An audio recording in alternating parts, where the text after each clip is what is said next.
समाज प्रेम को मान्यता देता है, लेकिन नहीं भी देता।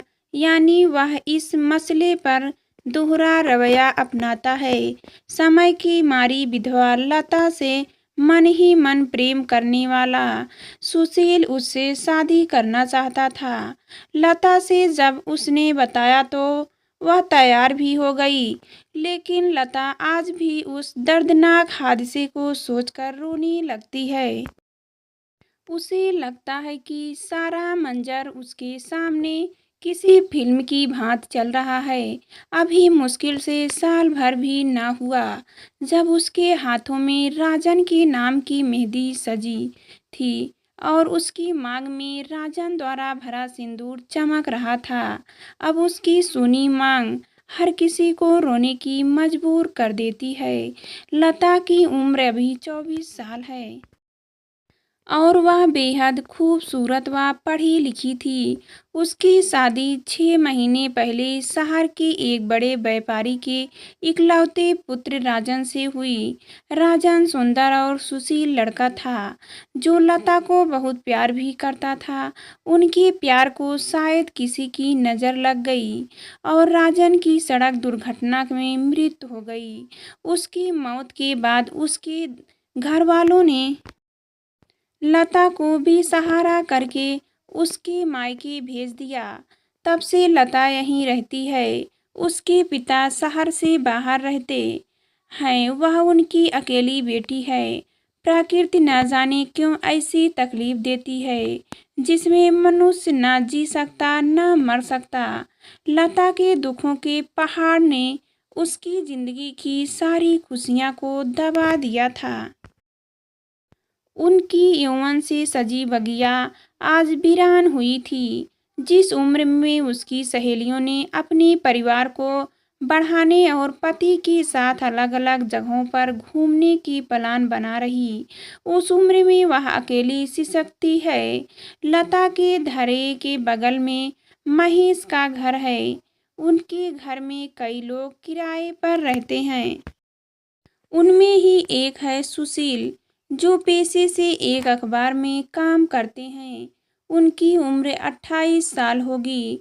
वे लंबे कद, सुंदर चेहरे व बढ़िया कद काठी के मालिक हैं। वे लता को उसकी शादी से पहले ही काफ़ी पसंद करते हैं, लेकिन कहने से डरते हैं। आज वे बालकनी में खड़े थे कि लता छत पर कपड़े डालने आई। उन्होंने उसको देखा। उसको देखते ही उनको अपने प्रेम की अनुभूति फिर से उमड़ पड़ी। लता का सफ़ेद बदन धूप में चमक रहा था। उसके लंबे कमर तक के बाल अपनी लटों में किसी को उलझाने के लिए पर्याप्त थे। उसका यौवन किसी भी को आकर्षित करने में महारथी था। सुशील उसको देखता रहा। एक दिन उसको लता बाजार में मिली। उसने कहा, लता, मुझे तुमसे कुछ बात करनी है। लता ने कहा, बोलो। सुशील दोनों एक दूसरे को अच्छे से जानते थे। कोई पहली बार नहीं था कि वह उससे बात कर रही थी। एक दोस्त के नज़रिए से दोनों अक्सर बात किया करते थे। सुशील ने कहा, कहीं बैठकर बातें करें। दोनों बगल के पार्क में चले गए। लता ने कहा, बोलो सुशील। सुशील ने कहा, लता, सच कहूँ, मुझसे तुम्हारा दुख देखा नहीं जाता। मैं शुरुआत के दिनों से ही तुम्हें बहुत पसंद करता हूँ। मैंने न जाने कितने सपनों में तुम्हें अपने पत्नी के रूप में स्वीकार किया, लेकिन मेरी इच्छा तुम्हें पाने की असफल रह गई। तुम अकेली कब तक ऐसे दर्द को सहते रहोगी? तुम्हारी भी उम्र है और यह फैसला बहुत बड़ा है जिसे अकेले काटना मुश्किल हो जाएगा। अगर तुम चाहो, मैं तुम्हारे साथ इस उम्र के सफ़र में चलना चाहता हूँ।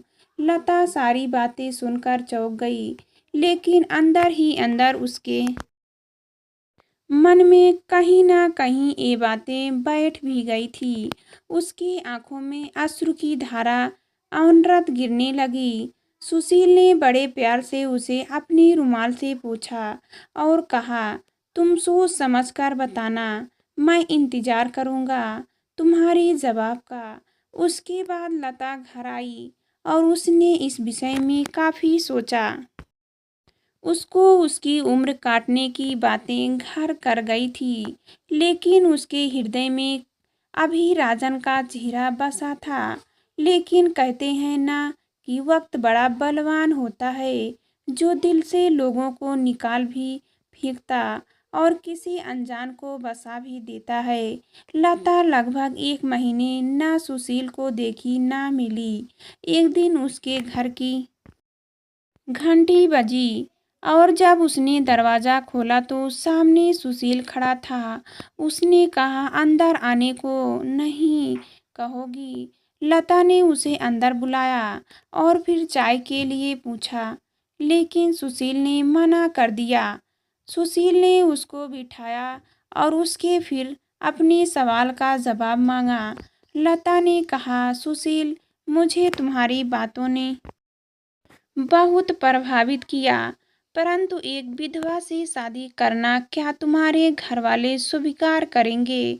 सुशील ने कहा, माने या ना माने, मैं तुमसे ही करूँगा। लता को ना जाने क्यों उस पर विश्वास करने को दिल कर रहा था, लेकिन वह यह भी जानती थी, इस समाज में आज भी बहुत सी कुरीतियाँ और रूढ़वादी सोचों का कब्जा है, जो उसके मिलन में बाधा पैदा करेगी। लेकिन फिर भी उसने सबसे लड़ने का फैसला कर अपनी जिंदगी में आगे बढ़ने को सोच लिया और सुशील के प्रस्ताव को मान लिया। धीरे धीरे दोनों का साथ घूमना मिलना, घर आना जाना भी शुरू हो गया। लता के घर में सिर्फ उसके पिताजी थे, जो अक्सर शहर के बाहर रहते थे। उनको लता ने सब बता दिया और वे भी बहुत खुश थे कि उनकी बेटी जिंदगी में आगे बढ़ना चाहती है। एक पिता के लिए इसके खूबसूरत खबर क्या हो सकती है। एक दिन लता सुशील के घर गई। दरवाज़ा खोला था, वह सीधे अंदर गई। तभी किसी ने उसकी कमर को पकड़कर अपनी बाहों में भींच लिया। उसने पलटकर देखा तो वह सुशील था। उसने कहा, क्या कर रहे हो सुशील? छोड़ो मुझे।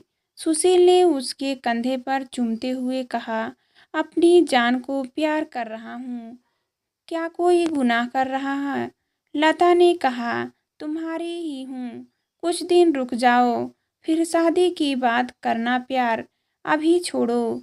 लेकिन सुशील उसे बेतिहा कंधे गले सब जगह चूमता रहा और अपनी बाहों में समेट रखा था। फिर लता ने भी छुड़ाने के असफल प्रयास करना छोड़ा। उसकी बाजुओं में खुद को समेट लिया।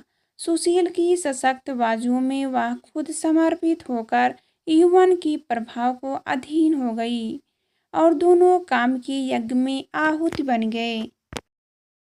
दोनों का रिश्ता अब जिस्मानी हो चुका था।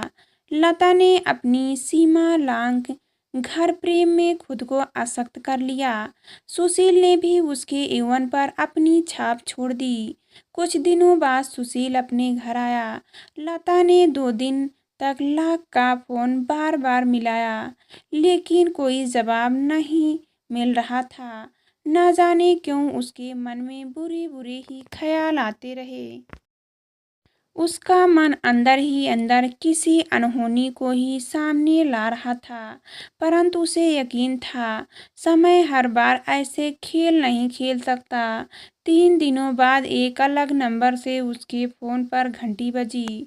उसके तपाक से फ़ोन उठाया और बोली, हेलो, कौन? उसे जरा भी देर नहीं लगी कि दूसरी तरफ सुशील था।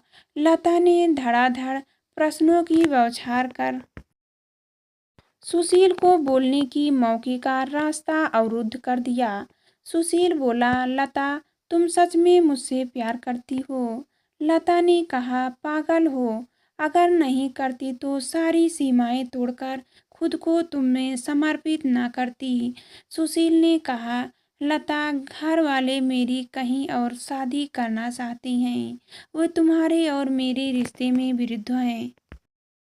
हम दोनों चलो भागकर शादी कर लें। लता स्तंभ मौन थी। वह न हाँ बोल रही न ही मना कर रही। उसको जिस बात का डर था आखिर वही हो रहा था। उसे पता था कि यह समाज एक विधवा को अभी भी अछूत और अलंकित समझता है। उसने फोन रख दिया और फूट फूट कर रोने लगी, मानो सालों पहले बीता वही मंजर जिसे वह भुला चुकी थी फिर से आ गया हो। अगले दिन सुबह उसके दरवाजे पर दस्तक हुई और उसने दरवाज़ा खोला। सामने सुशील खड़ा था।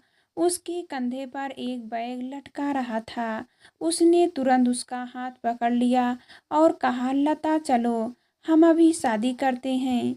लता ने कहा, अभी ऐसे क्या हुआ?